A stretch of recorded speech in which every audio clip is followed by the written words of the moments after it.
bottom line is the U.S. is no longer in position to manipulate oil prices lower. So inflation is going to continue to drive higher as it does move higher. The cost of everything we touch will go higher. Therefore, inflation goes higher. Therefore, interest rates go higher, putting more strain on the banks. And I mean, you see how this thing just keeps spiraling out of control. And I think this is something people need to keep a close eye on.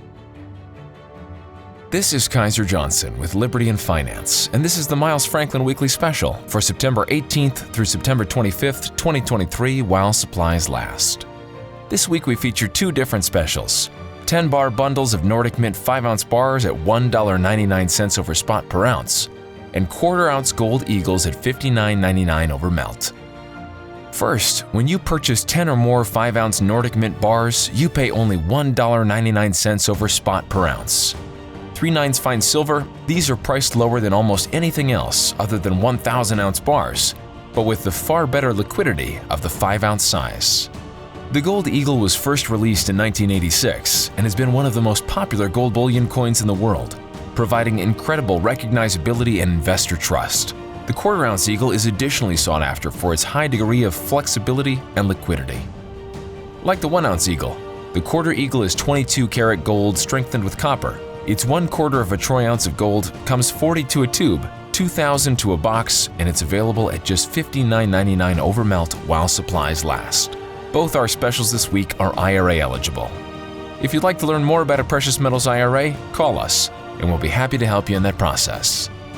To order our specials or any of the many other options we have available, call us at 1-888-81-LIBERTY. That's 1-888-815-4237. We're available after hours and on weekends, and we look forward to speaking with you. Welcome back to Liberty and Finance. We're always privileged to have this returning guest. Andy Schectman, the CEO of Miles Franklin Precious Metals, joins us this Tuesday, September 19th, 2023. Andy, thanks for coming back on Liberty and Finance. Great to be here, Doug, again, as always. Thanks for having me.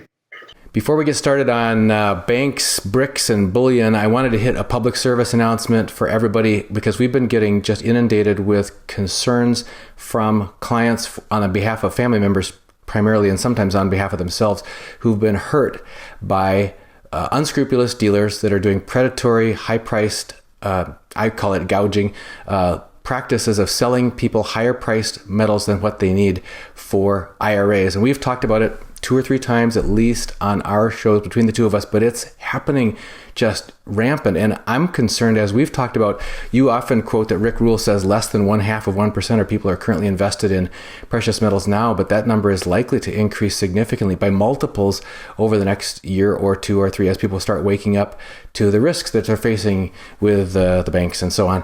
And as they try to shelter themselves from harm by going into a precious metals IRA, there are any number of big name, glamorous advertisements, glossy brochures, very well-known celebrity spokespersons, whether they're retired politicians, retired athletes, or retired Hollywood or television stars that are standing up. And you'll see these advertised on some very widely followed shows, even in the alternative or independent media, that are charging people way more than what is normal and customary for investment grade bullion. And you can talk to us about what the typical ranges of premiums are for investment grade retirement bullion. But I've seen on the gold side, like 1-ounce coins, typically like 5 to 8% over spot, or on silver, it might be more, 10 to 20, sometimes even 30 or 40% over spot. But when people are being charged 100, 200, 250% over spot for some, oh, this is really good stuff, 5/9's fine, or it's got this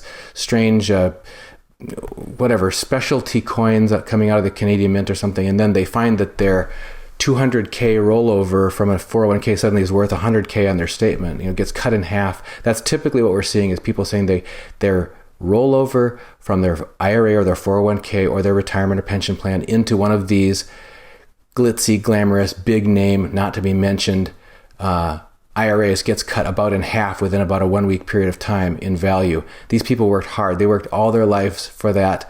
And suddenly they're in tears because these unscrupulous dealers are preying on them. So just as a plea to everyone, please do a little bit of diligence. Just check and make sure that you're not being overcharged for your investment grade bullion. Any comments? You've been generous in your comments on this in the past, Andy, but any further thoughts you have on that to help people stay cautious and stay safe about that? Yeah, I mean, I know why you're bringing this up. We shared within a company-wide chat platform the horrible experience that one of our mutual clients has had, and it's unconscionable. These companies are predatory. These companies are taking advantage of an environment that is federally non-regulated. These are the companies typically that focus primarily on IRAs, very often are advertised on very well-known channels like Fox News. I guess some of the companies that advertise there are okay, but in general, when you're paying huge amounts of money for advertising spots on a station like Fox News, that they don't let you just buy one spot. When you buy a spot, you buy multiple spots at very high premium, very high costs, and someone is paying for that. That's passed on to the consumer in the capacity of coins that are ridiculously priced, that are sold as being this great investment. And it's heartbreaking. We hear it all the time. Again, the companies that primarily focus on IRAs almost every single time are the perpetrators of this. And I could sit here and name those that I know to be pathetic. I won't do that. That's not who I am. It's not smart to do things like that, especially I don't believe in calling people out online. But what I will tell you is that there's a pretty darn good hint of who you should be leery of when you are looking at companies that primarily focus on IRAs. And you're right, the Canadian Mint as an example. Well, look, I love the Royal Canadian Mint Maple Leaf as an example, gold and silver, both very generic, very vanilla, very easily shopped anywhere in the country. Same thing with gold eagles or gold bars, silver philharmonics. These are very generic things, widely recognized, widely offered. The Royal Canadian Mint has a program whereby a company like mine could buy an odd weight coin and run with it. In other words, they will allow you to take an odd weight coin, like 1 1/4 ounce or 3/4 ounce coins, sizes that the Canadian Mint typically doesn't make for their own suite of products. And you then choose an animal, typically, for the backside of it, one that would be found typically in the Canadian wilderness. And you have exclusivity to that. You buy maybe, I don't know, a couple 100,000 ounces. It's not cheap, but they will give you exclusivity to that. And now you can tell the people, hey, these are 4.9 fine, the purest silver coins in the world. By the way, all the coins that come out of the Royal Canadian Mint are 4.9 fine. And secondly, this is an exclusive and a limited mintage. Yes, so what? It's a special program run by the Canadian Mint for companies to have something that they can say is, attributed specifically to their company. It doesn't do any good in the secondary market. They are not rare. They are not special. Something that is rare and special would be something that would be offered to everyone. And typically it would be much older, like a $20 gold piece or a Morgan silver dollar. Well, those things aren't IRA eligible anyway. The bottom line is simply this. You need to ask yourself, what is your motivation, first and foremost? And when the person whom you're talking to is telling you that, well, you'll get much better upside potential, this is something that will make you a lot of money. Look, this is not why you're buying gold and silver. You don't need to buy proof coins. You don't need to buy limited edition coins. The only way that would make sense to buy anything limited edition is if you're getting it at a price commensurate with what is considered common, like a Maple Leaf, like a Philharmonic, like a Kangaroo, like a Krugerrand, like an American Eagle in silver. And these are all very easily shopped. The items that often are recommended by these companies are not. And a lot of these people are not sophisticated in precious metals. They know that it's the right thing to do. They're following people that tell them so. They find an ad that is very glitzy and glamorous looking and substantial looking, only to be really ripped off and taken. And it's getting exhausting continually on a continuous basis. We're seeing this happen. And it's sad. I hope some of these companies get what's coming to them. But the bottom line is simply this. Do yourself a favor if you are in the process of speaking with a company to purchase metals for your IRA.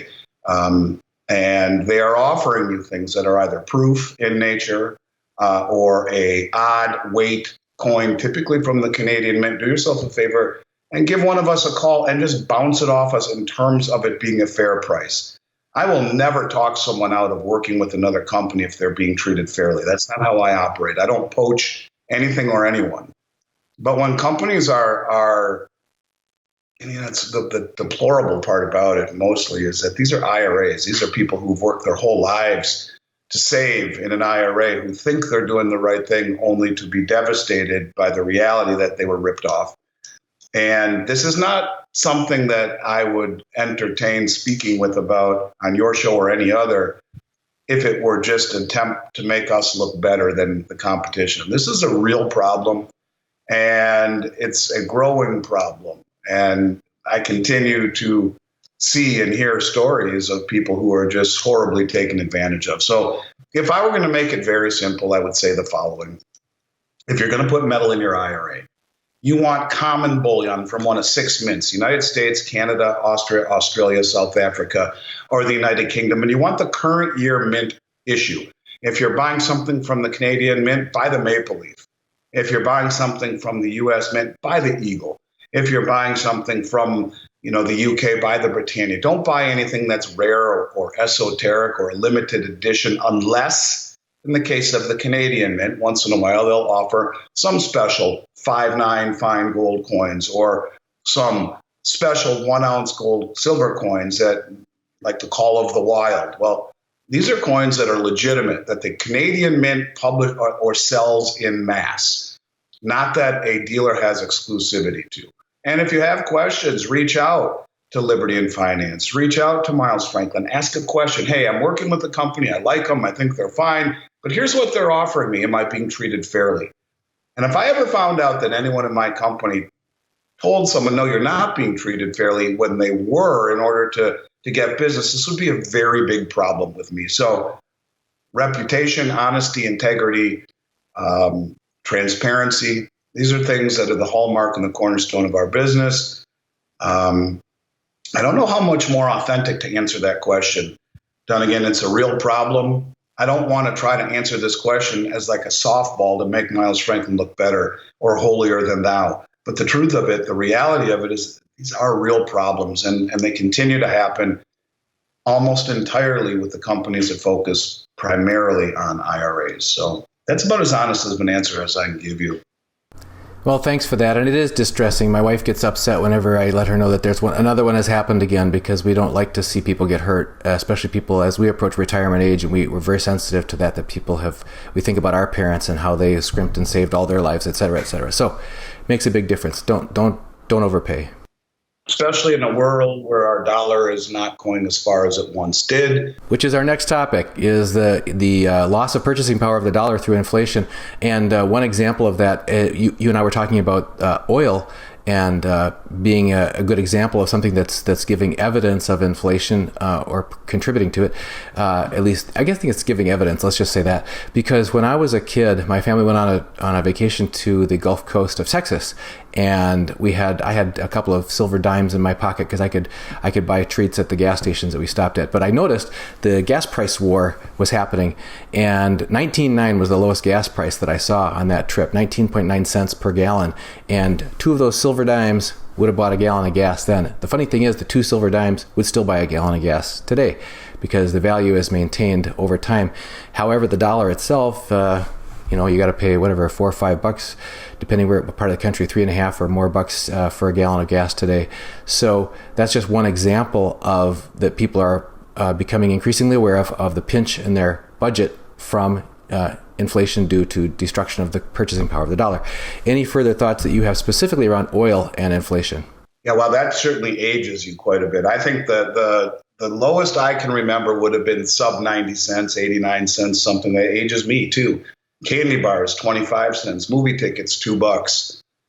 McDonald's hamburgers, 49 cents. I mean, these are things that are ingrained in my mind. And you can see the erosion of the value of the purchasing power of the dollar. It's an insidious thing, inflation, where the Fed tells us we are striving for a 2% inflation target, even though we're a long ways away from that. I've always thought that was silly. Why not strive for negative 2%? Because the lower the level of inflation, the higher the standard of living. And this is something that is very moronic to me. I mean, like I've said before, can you imagine a CEO of a corporation like Elon Musk standing on a stage rallying, saying, the goal of our company this year is to lose 2%. And it's weird. But when we look at what's happening right now, inflation is a hot topic. People on one end, you got the talking heads saying, well, the Fed's got inflation in control. In fact, they're probably not even going to raise rates anymore. In the next meeting that's coming up, they'll pause, blah, blah, blah. Inflation is not going anywhere. And if you look, you got oil prices up 40% from their lows this summer. And this is a big deal. And you have oil for the first time in a while over $90 a barrel, and you got gas prices up 11% over the last month, 50% since 2020, with oil reserves at the lowest level since 1983. And I ask myself, and I ask you out there, will Biden go down in history as the first president to completely drain the strategic petroleum reserve? He drained a good portion of it, which pushed oil down quite a bit. They fell 50% from their peak. That ended this spring, and that was because the major factor for inflation going from 9% to 3% was the cost of energy going down, but it was also the pillaging of the reserves from the strategic stockpile. And today, those reserves are at 40-year lows, and you can't continue to drain this supply without completely rendering it gone. And we only have 20 days worth of oil reserves. And if you're going to try and push the price down by draining the reserves like he's done, it puts us in a very, very big problem. And think about it. Everything that we touch, from transportation to food to surfing the internet to mining to farming, everything, there's a cost input of oil, and the higher the price of oil goes,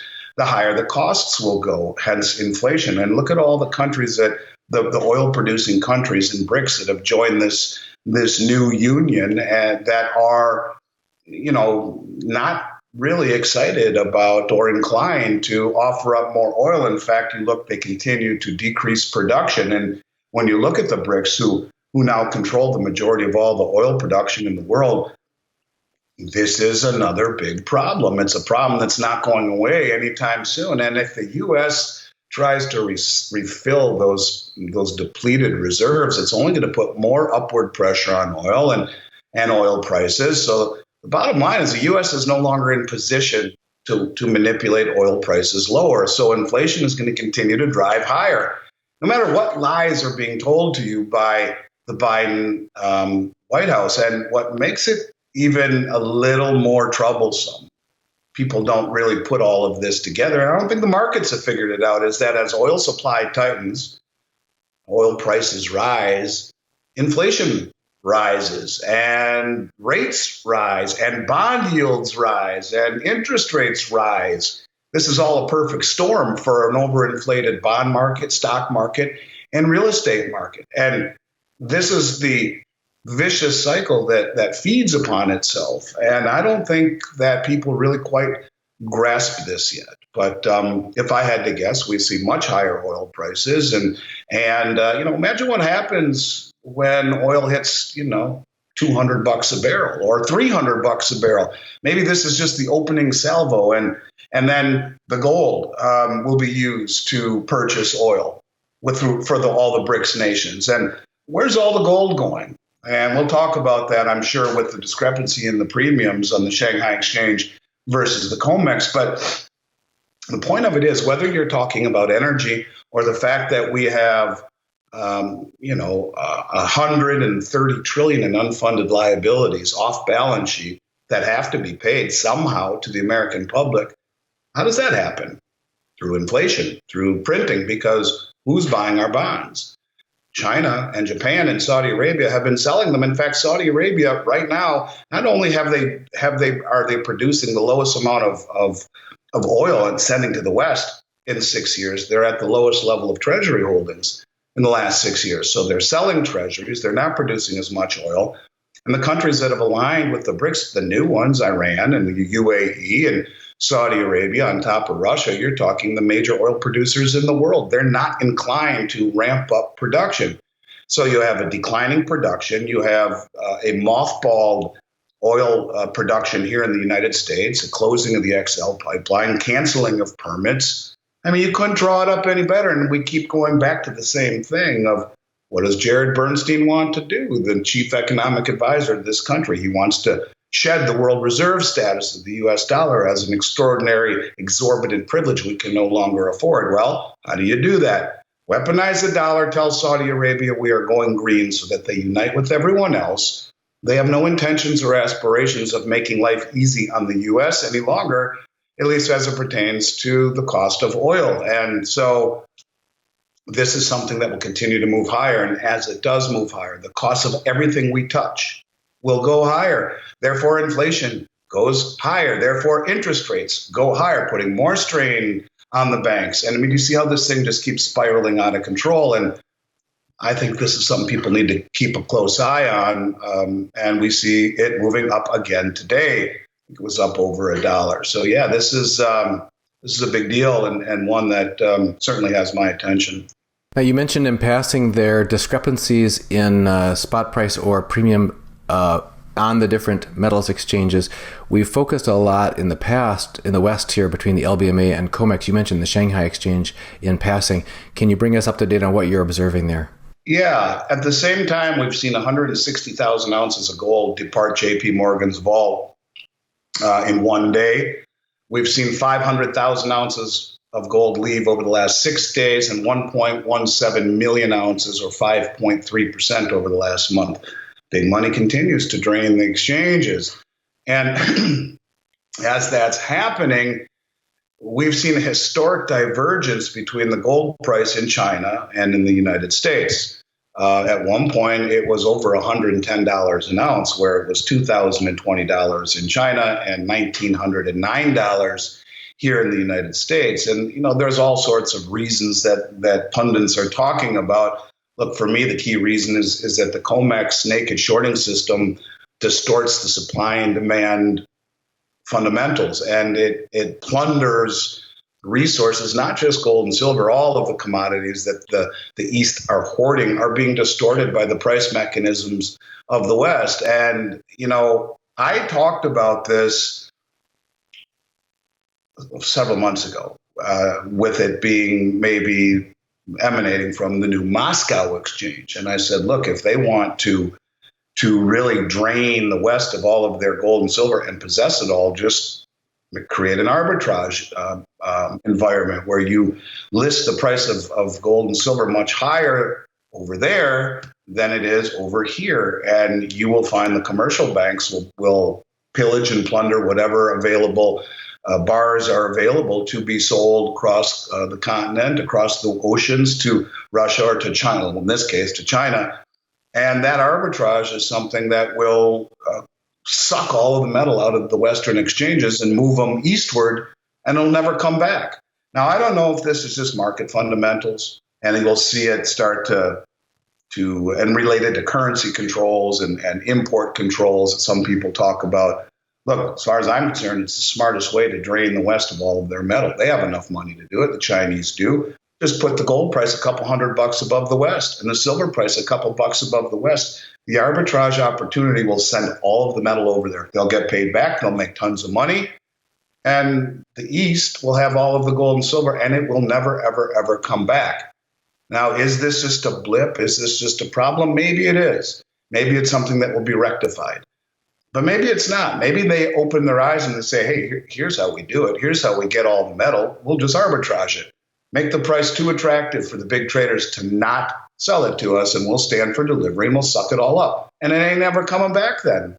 It's a big deal. I don't know how big it really ultimately plays out to, but it's very unusual and it's a big deal. And if it continues and it persists, that sucking sound you hear will be the gold and silver fleeing from the LBMA and the COMEX and moving eastward into the very strong hands of the Chinese and the rest of the folks in the East.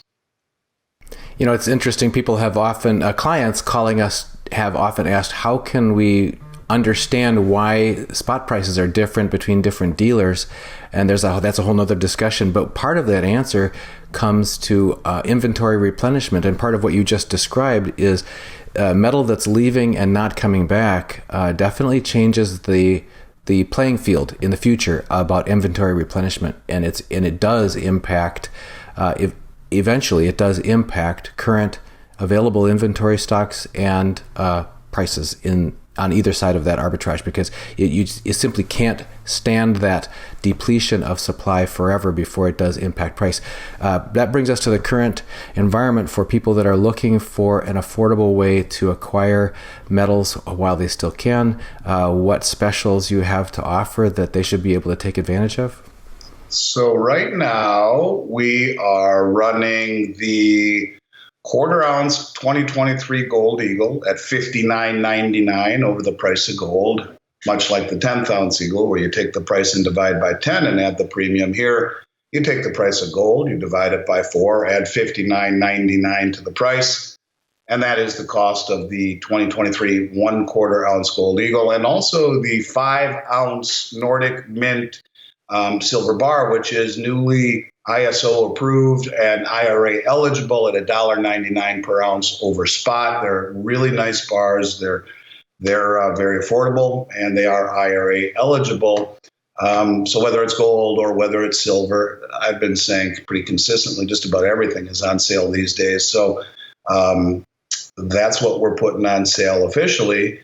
But anything you're looking for these days has been really remarkably affordable, which to me is one of the most puzzling, counterintuitive statements I could make in an environment where we continue to see the markets be drained, in an environment where the big money continues to accumulate it, where Ted Butler is screaming of the massive shortages on COMEX, yet the availability and the premiums and the price remain very, very attractive here in the retail sector for now. But you're looking to add some fractional gold or some inexpensive silver, it's a good time to do it, bottom line. Yeah, you know, there's so many examples in our current world. In fact, I just had a client talking to me today about how we can't trust so much of what we're told today, whether it's coming from the mainstream news, whether it's coming from corporations, whether it's coming from the government, whether it's coming from even some of these markets. We're being misdirected and misled, and the result of that is people making bad decisions. And he was lamenting this because he's talked about he finally got his mom willing to purchase some metals to protect herself. And he said he's really had a deaf ear from most of his acquaintances, even his financial planner. He went down the list of people who just they have no idea what he's talking about, why they should even care about risk in the banking system, risk in the stock market, derivative exposure, all this stuff coming, inflationary pressures, etc. So it's very difficult when people are trying to make reasonable decisions, but they're being misled. And that gets us back to James Rawls's famous quote from survivalblog.com that we're living in the age of deception and betrayal. So he said, invest accordingly, prepare accordingly, relocate accordingly. So it's frustrating as heck, Don. Again, it is. It's been that way forever. I mean, we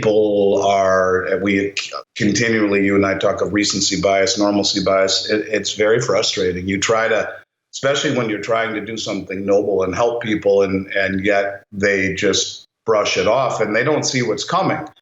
And it's hard to get out of the way of what you don't see coming. So yeah, unfortunately, I think you can only save the world one person at a time, starting with yourself and your immediate family. I did want to talk to you about a couple things. You know, this progression of events that we embarked upon 3 years ago continues to roll forward. And I read something that I want to read to you, pieces of it anyway, that really underscore why the BRICS is happening. But before I do, I'll mention that the government of Venezuela formalized its petition to join the BRICS. And, there's no coincidence that the countries that are really joining early are the ones with all the natural resources. You look at Venezuela, they are believed to have the largest oil reserve in the world, on top of very important natural gas reserves. You're looking at Turkey, who was just told by the European Union that the possibility of them joining the EU anytime soon was rejected by the EU Parliament, and really pissed them off. And the president Erosion said, well, you know what? We'll make our own mind up and maybe we'll leave the EU. Well, they've expressed interest in joining the BRICS as well. And so when you talk about these alliances that are being made, they are growing every single day. But I want to read to you something that I was really taken back by, for people to understand the way the West is viewed and why these countries are joining the way that they are and finding safety in numbers. And it was an article, I'm going to read it, just pieces of it, from a man named Hadir al-Shama, who is a spokesperson for the 14 Iraqi sanctioned banks by the West, by the U.S. We sanctioned 14 Iraqi banks for trying to buy oil reserves or oil revenues. What are they trying to buy? They're trying to buy something from Iran, fuel of some sort, heating fuel. And so they were sanctioned. And, this is the country whom we came in under the guise of weapons of mass destruction and didn't find any, and no repercussions. We destroy everything there, blow up their country, and take out their leadership and put in a new pseudo government. And you know what? They just made trading in dollars illegally. If you own businesses, you can go to jail and lose your business. But I want you to listen to this and then think about why the BRICS are being so. What is the rallying cry that's bringing everyone to the table?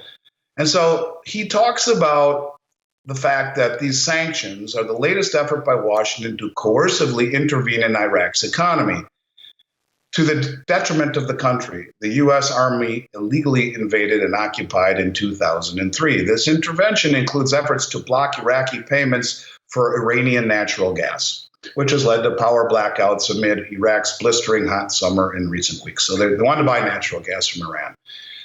Since 2003, listen, this is where it gets nuts. Since 2003, all Iraqi oil revenues have been paid into an account with the U.S. Federal Reserve, allowing Washington to control the Iraqi economy further and pressure its government. Although Iraq is formed and allegedly sovereign government after the U.S. invasion, Iraq is still restricted from opening accounts for its oil earnings outside the U.S. Iraq's oil funds, which in 2022 amounted to more than $90 billion, remain in one single account at the New York Fed. So, just think about this for a moment. They come in and they completely devastate the whole country. They topple the government, put in a new government, and yet all of the oil revenue that they generate, the United States holds in an account at the New York Fed, and they're not allowed to do anything outside of that. If that doesn't underscore why these countries around the Middle East and around the world look at the United States with disdain, look at us as being hypocritical, looking at us as being coercive, I don't know what does. And then you take a step back and, look at Maduro from Venezuela also. He's being heavily sanctioned. Why do you think he wants to join the BRICS? And you see all of these countries that are pushing back against this hypocrisy and hegemony that the U.S. portrays. And yet at the same time, we might be the most hypocritical of all in the things that we do and the things that we say, at least in the eyes of the world. This is what is making everyone come to the table. And when you see something like this, that the West can come in there and do this and then control the revenue, all of the money must go through the Fed, you can understand why these countries are joining together and why it has a much better chance of working than I think the Western media will tell you. You talk about, look at India. India just bought a huge 1 million barrels of oil, huge oil purchase from the United Arab Emirates, paid for in rupee. Saudi Arabia and India just announced discussing ways to conduct business outside the U.S. dollar. So, we're getting all of these statements and stories from the mainstream that really it's nothing. And India and China don't like each other. What did we talk about last week? Xi Jinping and Modi got together on the sidelines at the BRICS and instructed all of their people who would be in charge of the border between India and China to resolve the problems. Yet if you listen to the Western media, well, they'll never resolve it. The point of it is that the information we are getting from the West is not putting us in position to understand what is really, truly happening. And I just think that this is part and parcel with all of these agreements that we are seeing outside the dollar, all of these mutual agreements, these unilateral agreements that are being made outside the dollar. But when you hear a story about the way that the U.S. handles Iraq, it makes perfect sense and also adds credence to the fact that this is something that needs to be taken incredibly seriously. And I just think, a lot of people don't quite understand how the West really operates. And then you compare it to the way China, who has really been the leading force, the driving force behind all of this, whether it be with the Belt Road or whether it be being the adult in the room and brokering peace deals between Iran and Saudi Arabia, or Iran and Iraq, as we've talked about, building the first ever railway between those two countries, or negotiating peace deals between Iran and Saudi, where they're now building embassies in each other's countries. And all of these countries are forming the BRICS Naval Alliance. They hated each other, but now they're together. Never has the old statement, my enemy's enemy is my friend, been more true, been more real. And you put it together with all the nonsense that's happening here in the United States and look at the way we are conducting ourselves outside the U.S., it's no wonder you're seeing these things happen. And I think you will see many, many more, regardless of what the Western media says. And that's why that's why I focus so much on this, because at the same time, the West ignores and doesn't legitimize really how important this is. Every single week, there's 4 or 5 or 6 or 7 or 8 or 10 news stories that betray that say, no, this is real. This is legitimate. And if you don't see this, you're missing the point. The one thing that has people, I think, so incapable of seeing this is the way that the markets have conditioned everyone over the last several years to instant gratification, to things happening immediately. I was reading Twitter and some of the pushback. I like Brent Johnson, Santiago Capital. I think he's very smart, and I legitimize his milkshake theory. I think it's smart.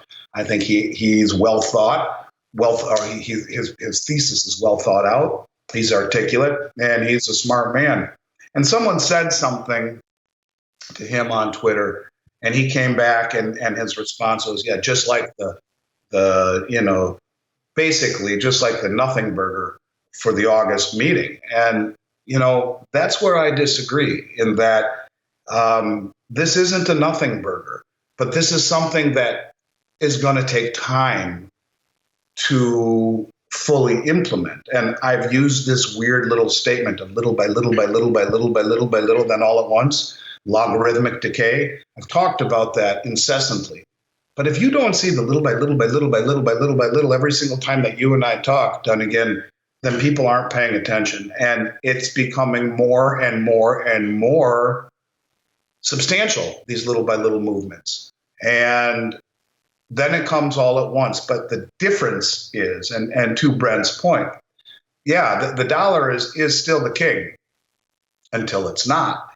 And until it's not doesn't come until all of these groups have fortified their union, whether it be militarily with the Shanghai Cooperation Organization. I mean, look at Iran in the span of 1 year. Iran in 1 year has joined the SCO, Shanghai Cooperation Organization, the largest financial and military regional organization in the world. Military, let's highlight. Or whether it be trade agreements. Look at all the trade agreements that are going around. Even this new airport deal that China and Iran signed, where China won the contract to modernize Iran's largest airport. It's going to be paid for in oil, not in dollars. They're going to pay them in oil. All of these agreements, and that was the one thing that came out of the meeting, was that we're going to use settlement. We all agreed to stop using the dollar as much as possible and settle in local currencies. What did India just do? They bought all that oil and paid for it in rupees. What is Brazil doing? Struck a deal with China to only pay for each other's goods in real or in yuan. All of these deals, even France, our ally, what did they do? Buy liquid natural gas and pay for it in yuan from the United Arab Emirates. They're settling in local currencies. And the continuing settling outside of the dollar in the local currencies will begin to erode not only the settlement value of the dollar, but also its reserve status. Here again, and the price of oil goes higher, interest rates go higher, the whole thing feeds upon itself. And I just think that we have a lot of very interesting stories ahead of us that most of the people in this country have no clue of where we are or of what's coming. But every week there's something new, and this is no example. To see these alliances being made where India says, look, we're going to trade with Saudi Arabia only in rupee. We're going to trade with China in yuan. These are big deals, and this is just one piece of the Jenga puzzle, of the Jenga tower, or one more little by little by little. And so when people push back and say, well, nothing happened August 22nd, sure, nothing officially happened, but a lot happened, and a lot happens every day. And these people think methodically. And when you realize that the United States, their way of dealing with this kind of malcontent is to enact military vengeance, then I don't think these countries want to flip that switch until all pieces are lined up, until all their ducks are in a row. And if that means 2024 or 2025, that's what it means. But it doesn't decrease the legitimacy or the relevancy of all of these little by little by little by little events that chip away one chip at a time at the dollar hegemony. And even those big dollar bulls who are saying this stuff, who I legitimize almost everything they've said up until now, I think are missing the point that one of these days we wake up and we see things change. I'll give you one more example. It was a glitch, evidently. It was a glitch.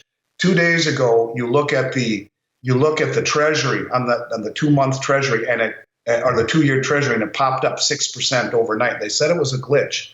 What happens when those Treasuries open up 20, 30, 40, 50% overnight and it's not a glitch?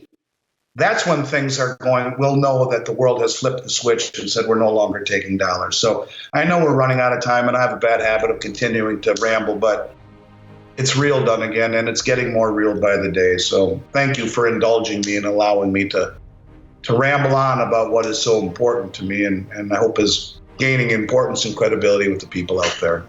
Absolutely, and I know that our viewers and I both eat up the awarenesses that you share, and people will recognize, and it rings true to their guts, that this is not the first thing we haven't been told what we need to be told by official sources before it was too late to take appropriate action. You can think of a lot of things in the last few years that happened on. So, Andy Schectman, CEO of Miles Franklin Precious Metals, as always, on behalf of our viewers, thanks for joining us on Liberty and Finance. Good to see you, Dunnigan. Miles Franklin Precious Metals is one of America's oldest and most trusted bullion dealers. Miles Franklin is A+ rated and accredited by the Better Business Bureau, licensed and bonded, and has 0 complaints ever registered. Here at Liberty and Finance, we are licensed brokers with Miles Franklin. To order, simply call us, discuss your needs, and we can let you know our live inventory, prices, and availability, and lock in your order over the phone. Once your order is locked, the price is held for you regardless of market fluctuations, and the metals are reserved for you awaiting your settled payment. Within 1 business day of ordering, you will receive an email invoice detailing the order and payment instructions. Miles Franklin accepts payments by bank wire, ACH or electronic check, money order, check mailed priority mail, and cryptocurrency. The fastest forms of payment are bank wire and cryptocurrency. Upon settled payment, metals will ship out within 3 to 5 business days. You will receive tracking information via email. Domestic shipping charges are $15 for any order under 500 ounces of silver or 10 ounces of gold. For orders larger than that, domestic shipping is free. The package will be boxed, fully insured, and labeled discreetly, with no indication of the contents inside. For your privacy, the name Miles Franklin will not even be on the package.